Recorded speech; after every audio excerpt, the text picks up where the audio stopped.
Today is Wednesday, September 23rd, 24th, 2014. I'd like to entitle this little rant on global climate change. Now, I remember back in the late 60s, and I was a good Catholic little boy, and we used to get this thing every week called the Catholic Youth Messenger. I can't remember offhand, Catholic Youth Messenger. And one of the things it said is that by the end of 1969, that in that 10-year period, we'll have used more energy than we had used since 1959 to the beginning of time. And I just, I don't remember thinking about it that much, but I remember, obviously it must have struck me that I still remember it now. But possibly the thinking was that, wow, that's a tremendous amount of energy that we've used considering how long man has been on this earth, man and woman, so to speak. And, it was around that time, we had the first Earth Day in 1971, I believe, and we had the Clean Water Act after that. I do believe we had the Clean Air Act after that. I know that there was a lot of stuff going back and forth about how we shouldn't regulate anything, but I do remember that Lake Erie caught on fire, a very small portion of Lake Erie caught on fire. And then if you had been following the news in any way, you could see that there were these different terrible things that were going on with fish, etc. And of course, that's still going on today. But we did pass the Clean Water Act. I do believe we passed the Clean Air Act. And I don't remember any of the senators or congressmen back then. And of course, I was too young. I wasn't paying enough attention at that particular point in time. But I'm sure that none of them said, but I'm not a scientist, so I don't really know. No, they knew that because we knew that we had a tremendous amount of smog that was going around in all of the major cities. That was a good 10, but I don't think we got lead. We took the lead out of gasoline until the early 80s, but I believe it was around 1976, 1977, something like that, that we actually had catalytic converters put in cars. And I remember that because I was working at a gas station, and people actually tore out their catalytic converters, and they tore out that little knob that was in there in your gas tank so that only the smaller nozzle could go through, and they would put leaded gas in because they phased out the leaded gasoline because cars before obviously had lead in them. And people would say they ain't fucking gonna let anyone in the government tell them what to do. And of course here we are 30 years later, 35 years later, and of course for the last 20 or 30 years, there hasn't been any lead in any make of gasoline. And of course they knew how terrible it was long before they cut it out. And I'd say that that's a pretty good thing. We've increased the mileage on cars. These are all things to allow less pollutants to go into the air. And the thing about so that was going on, and again the Clean Water Act went into play, and of course we know that we've had many benefits from that.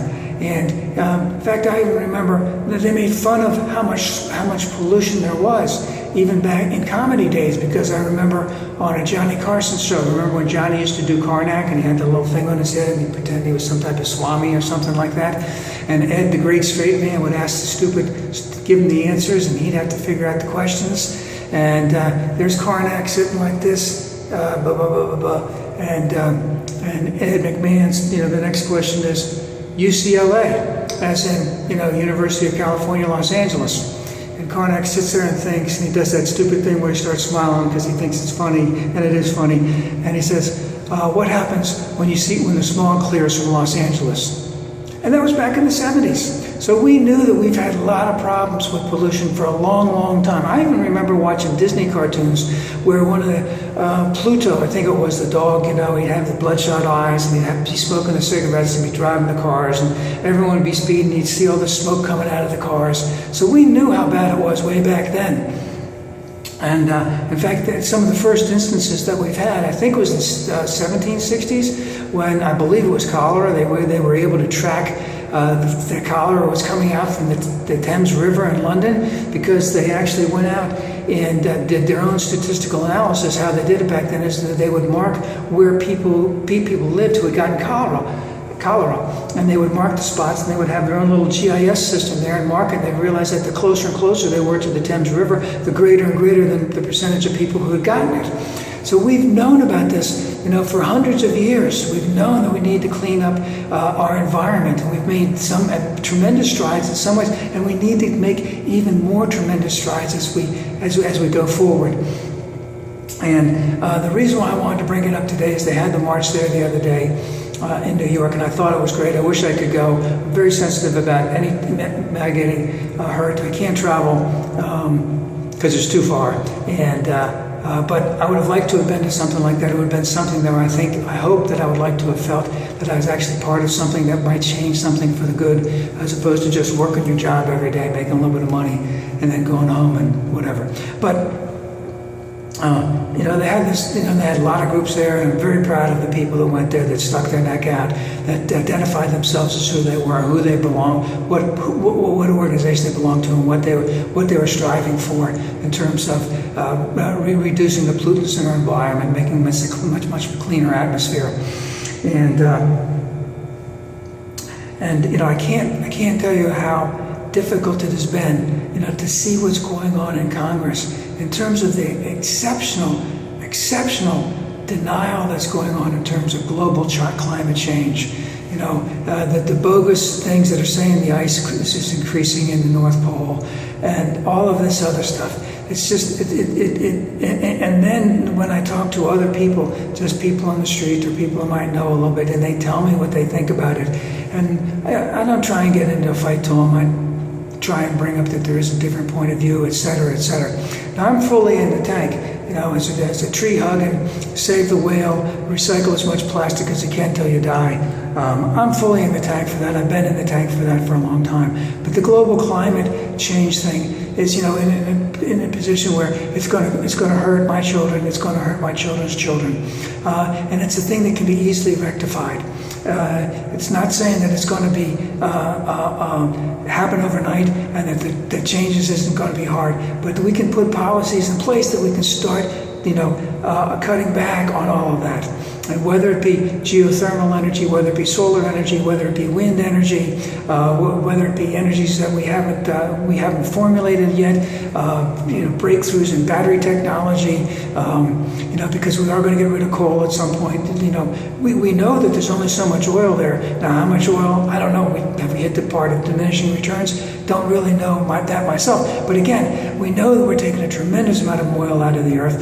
We know that there's only a limited amount that there is here. The more we convert to, and I always look at it this way, and I always thought this for about 10 years or 20 years, is that why should we be doing any oil? Why don't we just get it from Saudi Arabia and all those places, and then when oil runs out, we'll still have oil here in the ground for us, and then, they're the ones that are hurting, they're the ones who've been spending lavishly for years and years, and, we still got it, and at the same time, we have the technology, the driven, that, our need for that type of fossil fuel just goes down and down and down and down. Right now, from my understanding, the largest company that uses solar is Walmart. They know what's going on. All of the clothing manufacturers know what's going on. They're not making jackets nearly as heavy as they did years ago because it's not as cold as it has been in New York and in different places, Chicago, Bismarck, all of these places. So we've known these things for a long, long time.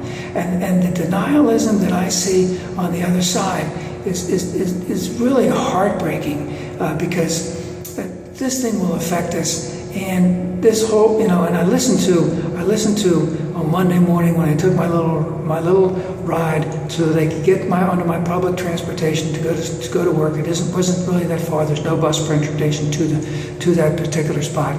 And I was listening again to the local right-wing radio station, and they talked about the march, and what did they talk about? Socialist Bill Blasio, Marxist Al Gore, and they made fun of them, and they had nothing better to do with their time, the ice cap on the Arctic is actually increasing. We don't really know where it is, because for everything that you hear bad about what's going on, there's another study that says something's good and on that straw man type of argument. And and we know that it's bogus. We know that it's bogus, and the senators know that it's bogus. But again, they're scared of being taken on by someone further on the right. And what we really need to do, both on the Democratic side and the Republican side, is let everyone know that if you're a Tea Party, you're really so far out there, you shouldn't represent anybody. You're a crazy minority that doesn't really have a good grip on how people work and how people operate in this world. And, again, it was very heartbreaking, because all this radio station was doing was making snide remarks about all of these things, not addressing the fact that we've known for years that CO2 is not good for the atmosphere. We've known for years that we have been able to measure temperatures around the world for 100 years or more, and we know that it's increasing. We have known about the polar ice caps, and we have been measuring that for years and years. We know that exceptionally large amounts of icebergs are breaking off from the shelf in Antarctica. We know that the migration of certain species is going further and further north than it was 30 or 40 years ago. These are all things that are known, and there is a way to combat it, and it can help provide economic growth. But again, we have my sisters and brothers who are on the Republican side who are just sitting out there, flat denialism about any of this stuff, and then saying it's a job killer, and I've had enough. I got to be in the tag for global climate change from now on, and I need a better forum than this, but to be continued.